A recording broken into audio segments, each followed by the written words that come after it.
கவனிக்கப்பட வேண்டிய விஷயம். இதெல்லாம் நம்ம யூடியூபர்ஸ் எடுத்து பேசலாம். நிறைய பேர் எடுத்து பேசாமே இருக்காங்க. ஓட்டுநர் மற்றும் நடத்துனர்களை மட்டும் குறை சொல்லிட்டு இருக்காங்க. பின்னாடி பார்த்தீங்கன்னா இந்த ஜிஎம் பிஎம் டிஎம் டெக்கு பிஎம் டெக்குன்னு எத்தனையோ தோளான் துருத்தின்னு எத்தனையோ பேர் இருக்கேன். அப்படியே வேலை அவன் செய்யறானான்னு கேட்டால் யாருமே செய்யலை, ஒருத்தருமே செய்யலை. பிரச்சனை அங்கேதான் இருக்கு.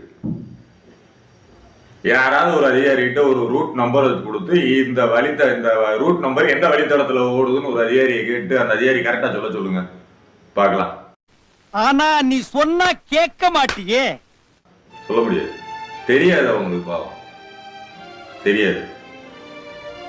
ஸோ யாரை ஏமாத்து இந்த 1-to-1 பேருந்து ஓடுதுன்னு தெரியல. மக்களே, நீங்களாவது உங்களுக்கு தெரிஞ்சா கமெண்ட்ல பண்ணுங்க. மீண்டும் ஒரு நல்ல ஒரு அலசலில் உங்களை சந்திக்கும் வரை உங்களிடமிருந்து விடைபெறுவது உங்கள் அக்னி. நன்றி நேயர்களே.